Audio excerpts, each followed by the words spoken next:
Hello guys, welcome back to my channel. How are you? I hope you are well. So today we are going to start with the chapter Reshaping India Political Map, and I am having book with me Exploring Society India and Beyond class 8th.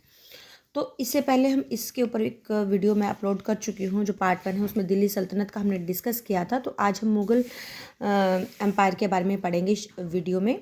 तो लेकिन एक बार थोड़ा recall कर लेते हैं इस chapter में, बिल्कुल इंपॉर्टेंट थिंग्स थी जो हमने पढ़ी थी। तो जो टर्म मिडिवल है वो हमारी 11 to 17 सेंचुरी है, ऑलराइट।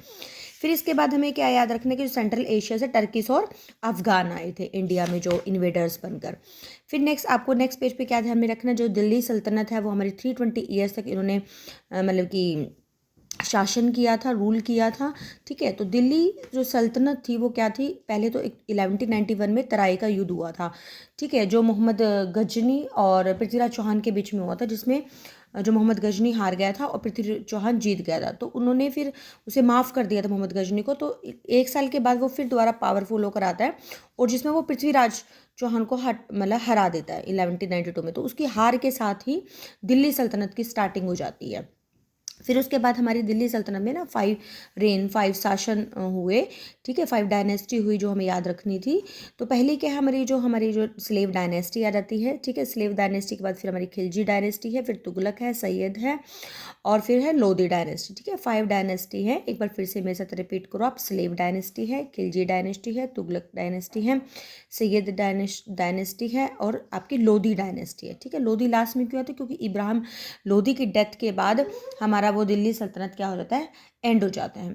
फिर उसके बाद हमारा क्या आ जाता है, हमें ये जो हमारा ये अलाउद्दीन खिलजी है वो अलेक्जेंडर द ग्रेट क्यों मानता है अपने आप को, क्योंकि अलाउद्दीन खिलजी ने जितने भी मंगोल्स आए थे उन सबको हरा दिया था। ठीक है, तो इसलिए वो अपने आप को अलेक्जेंडर द ग्रेट का टाइटल दे देता है। फिर उसके बाद जो उसका स्लेव था जनरल मलिक कौफर था, मलिक कौफर ने क्या किया था साउथ में, क्योंकि जो अलाउद्दीन खिलजी था ना उसका एरिया नॉर्थ का था, तो वो साउथ में भी अपने आप का जो एम्पायर को एस्टेब्लिश करना चाहते थे। तो उसमें उसके जनरल ने हेल्प करी थी, वो कौन था, मलिक कौफर था। ठीक है, फिर उसके बाद हमारा क्या आता है, मोहम्मद बिन तुगलक के बारे में पढ़ेंगे हम। तुगलक में क्या है कि जो दिल्ली सल्तनत को ना वो एक्सपेंड करना चाह रहा था, तो जो कैपिटल थी दिल्ली की वो उसको दौलताबाद तक लेकर जाता, तो उसके लिए 1000 किलोमीटर पैदल चलना पड़ता था। तो वहाँ पे लोग सेटिस्फाई नहीं हुए, तो उसको वापस वहीं पे ही अपनी कैपिटल लेकर आनी पड़ी और जो दौलताबाद है उसको ही देवगिरी या प्रेजेंट डे में संभाजी के नाम से जाना जाता है। ठीक है, फिर उसके बाद दूसरी चीज़ क्या याद रखनी है मोहम्मद बिन तुगलक के बारे में, उसने टोकन करेंसी शुरू करी थी। टोकन करेंसी का मतलब क्या था, जो कॉपर के कॉइन्स थे ना उसको सिल्वर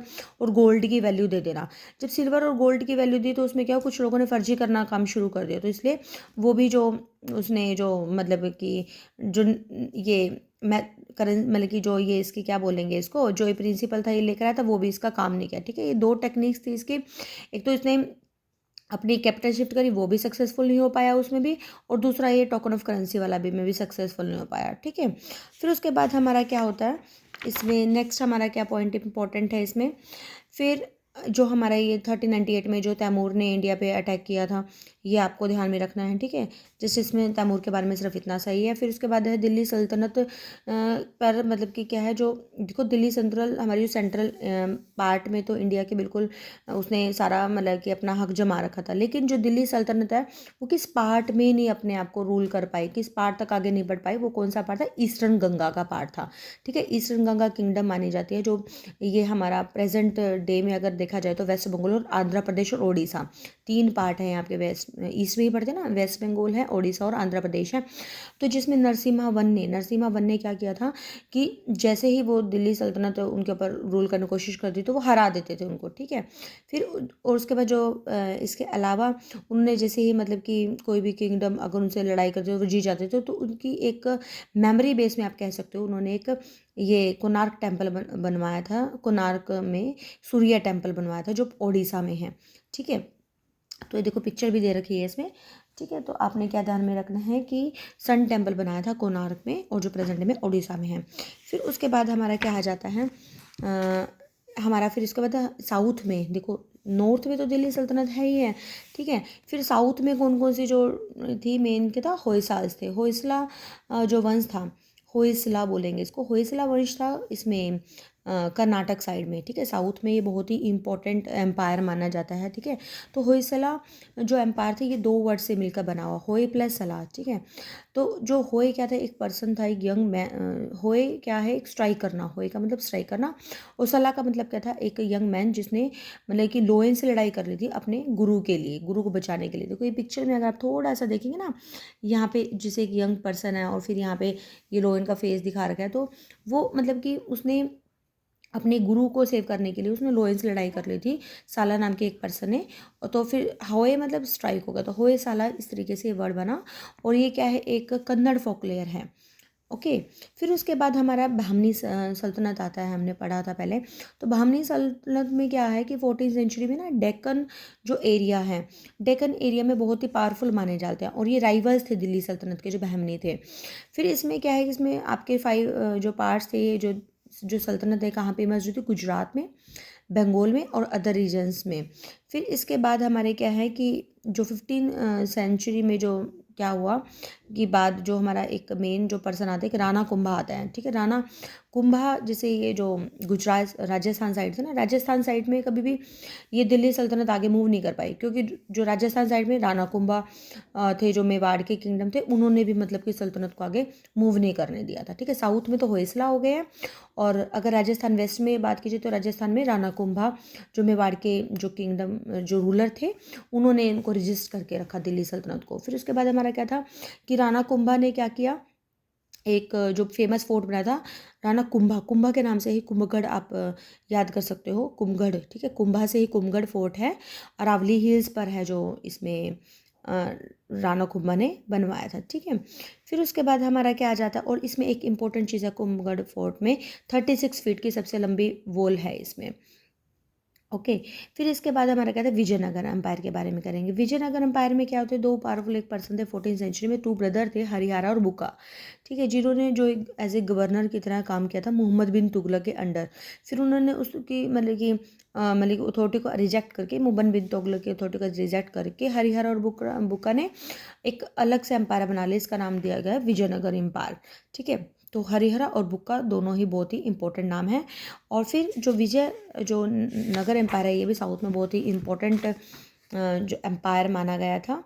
फिर उसके बाद जो हरिहरा और बुक्का है, इन्होंने क्या किया, एक एक कैपिटल थी इनकी हम्पी, वहाँ पे उन्होंने क्या किया, जिसे बहुत सारी लड़ाइयाँ की, अपनी स्ट्रेंथ और करेज को बढ़ावा दिया। फिर उसके बाद आपने क्या करना है, जो विजयनगर एम्पायर था ना, विजयनगर एम्पायर तो मतलब इसे जो ये सल्तनत थी ना, जो बहमनी सल्तनत थी साउथ में, तो उसके नॉर्थ में मतलब कि टू द नॉर्थ, अगर देखो विजयनगर एम्पायर है, देखो आप यहाँ पे दिखाती हूँ आपको, विजयनगर एम्पायर क्या है, साउथ में। तो इसके नॉर्थ में, इसके मतलब ऊपर की साइड ही हमारे क्या थी, बहमनी सल्तनत थी। और जो इसको बहमनी सल्तनत थी वो डेक्कन, डेक्कन वाला एरिया, ये वाला सारा एरिया क्या होता है, डेक्कन प्लेटो इसका होता है। तो डेक्कन एरिया, डेक्कन सल्तनत बोला गया है इसको। फिर इसमें जो कुछ प्लेसेस थे, बीजापुर है, गोलाकोंडा है, बिरार है, अहमदनगर है, बिडर है, ये सारे के सारे क्या हैं, इन्होंने अपने एक अलग से एक ऑटोनॉमी बना ली थी। तो जो विजयनगर रूलर है ना, उन्होंने क्या किया था, सिर्फ 2 फर्स्ट 2 में ही उनके साथ बैटल करी थी, गजापति रूलर्स के मिलकर।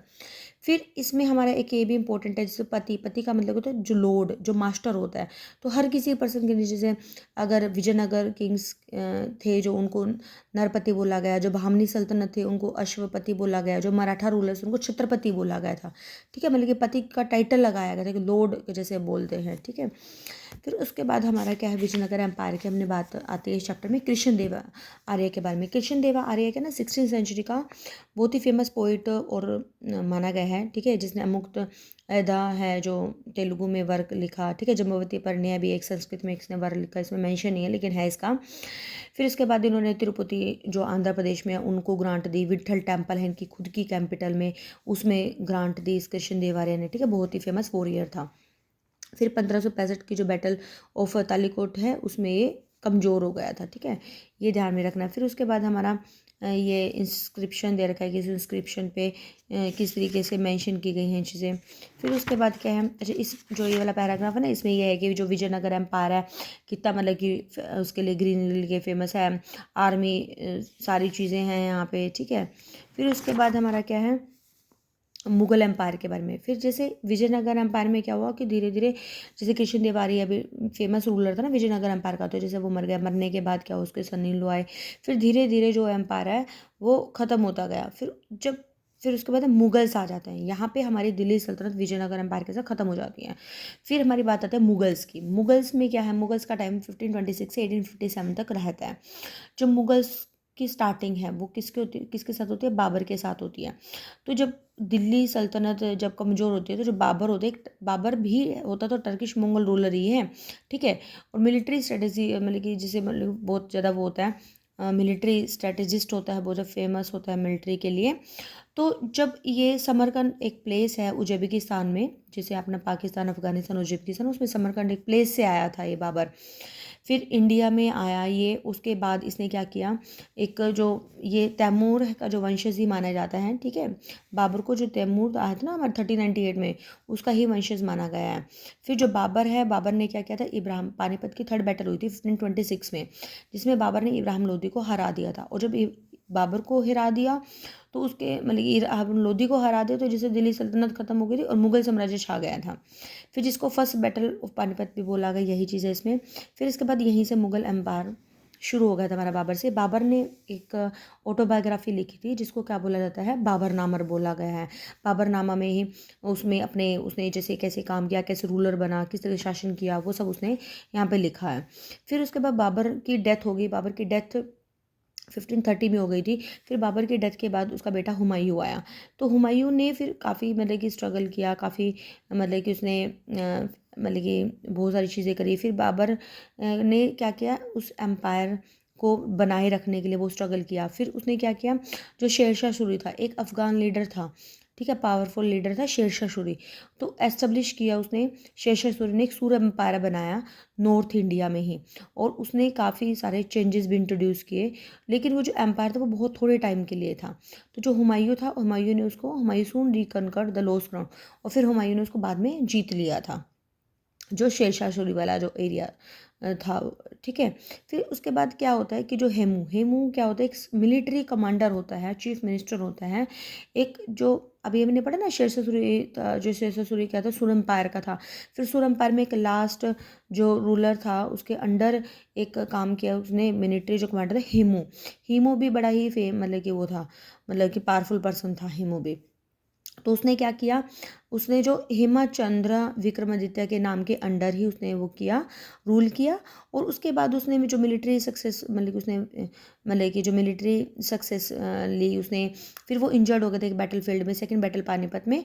और when confronted by Babur grandson Akbar, ठीक है। जब ये सेकंड बैटल हुई ना, तो सेकंड बैटल में अकबर और ये हेमू के बीच में हुई थी, जिसमें अकबर विनर हुआ था। लेकिन उसने काफ़ी हद तक तो उसको अकबर को हरा दिया था, लेकिन वो लास्ट में अकबर विनर हो जाता है, ठीक है। तो हेमू का जो फिर उसको जब जब हेमू को पकड़ा गया था, फिर अकबर के पास लेकर आए, तो हु हैड हिम बीहेडेड, उसको मतलब कि सिर झुकाना पड़ा उसके सामने। फिर उसके बाद से मतलब इसमें अकबर का मतलब कि जैसे नाम हो गया था मुगल के लिए। फिर अकबर हुआ, जैसे अभी अब देखो, पहले हमने क्या पढ़ा, अब बाबर पढ़ा, ठीक है। बाबर का बेटा हुमायूं आया। हुमायूं के डेथ के बाद फिर कौन आया, अकबर आया। अकबर, अब जब हुमायूं की डेथ के बाद अकबर बहुत छोटा था, तो उसको 13 की एज में ही उसको राजा बना दिया गया। ओके। फिर जब अकबर को मतलब कि जैसे शासन मिल गया, तो अकबर ने मतलब कि अपनी ब्रूटैलिटी के लिए भी फेमस है। अकबर ने काफ़ी सारे मतलब कि जैसे आर्ट के लिए, डांस के लिए, कल्चर के लिए बहुत ही ज़्यादा फेमस माना गया है। फिर इसके बाद क्या है, जैसे जो अकबर का जैसे नॉर्थ में शासन था, तो ये लोग क्या करते थे, अपने एरिया को एक्सपैंड करना चाहते थे। तो अपने एक एरिया को वो कहाँ तक एक्सपेंड करना चाहते थे, राजस्थान में। लेकिन राजस्थान में क्या है कि राजस्थान में जो राजपूत थे उन्होंने कभी भी उनको आगे आने नहीं दिया। लेकिन अकबर ने क्या किया, अकबर ने पूरी टीम के साथ 5 मंथ चित्तौड़गढ़ उसमें, चित्तौड़ में, राजस्थान में फोर्ट में, मतलब कि काफ़ी टाइम तक उन्होंने 5 मंथ तक अपनी टुकड़ी साथ वेट किया, भाई उसमें हम वो कब्जा कर कर ही रहेंगे, ठीक है। फिर भी वो वॉल तोड़ कर अंदर एंटर कर लिया। फिर वहाँ पे उन जो वहाँ की लेडीज़ उन्होंने जौहर ले लिया था। जौहर का मतलब क्या होता है कि जैसे जो मुस्लिम्स होते थे ना, जब हिंदूज़ पे अटैक करते थे, तो वो जो हिंदूज़ लेडीज़ होती थी, वो भाई उनके साथ कुछ गलत ना किया, तो वो अपने आप को अपने आप ही मतलब कि अपना वो कर देती थी, अपने आप को उनके साथ ही मतलब मार देती थी। तो उस चीज़ को जौहर बोला जाता था इस चीज़ को। तो उन्होंने उन लेडीज़ ने फिर जौहर कर लिया था। फिर इसके बाद हमारा क्या है कि जैसे अकबर जैसे तो धीरे धीरे बड़ा हुआ, उसमें तो छोटा ही था, जब जैसे उससे बड़ा हुआ तो उसने सोचा कि भाई सभी धर्मों की रिस्पेक्ट करनी चाहिए। तो फिर उसने एक जिजिया जो टैक्स लगाया गया था, जजिया टैक्स का मतलब क्या था कि जो नॉन मुस्लिम है उनको भी टैक्स देना पड़ता था, तो वो चीज़ ख़त्म कर दी थी। ये चीज़ अकबर की अच्छी थी। फिर अकबर मतलब कि सबके साथ शांति से रहना चाहता था, तो उसने एक सिद्धांत था, एक सुले कुल को प्रमोट किया, ठीक है, जिसके अकॉर्डिंग क्या है कि हर किसी के साथ मतलब कि शांति के साथ रहा जाए।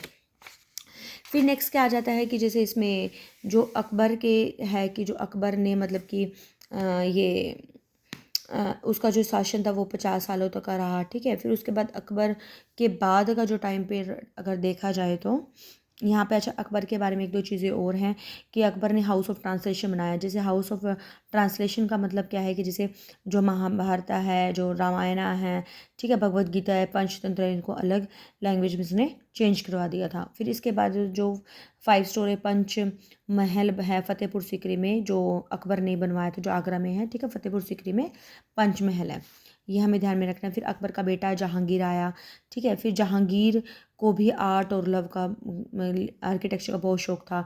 फिर जहांगीर के बाद उसका बेटा शाहजहाँ आया, ठीक है। शाहजहाँ को भी मतलब कि काफ़ी सारे रिबेल्स के लिए याद किया जाता है। शाहजहाँ का देखा जाए तो ताजमहल शाहजहाँ ने बनवाया, ठीक है। हुमायूं का टॉम्ब उसने बनवाया, और रेड फोर्ट दिल्ली में बनवाया। तो इसने काफ़ी सारे आर्किटेक्चर काम करे शाहजहाँ ने।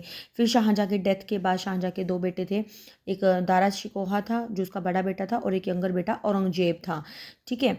और उसका एक बेटा और था। तो औरंगजेब क्या था मतलब कि वैसे उसके हिसाब से तो बड़े बेटे के हिसाब से तो औरंगजेब के बाद दारा शिकोहो को मतलब कि वो बना था ना रूलर, मतलब कि मेन किंग बना था।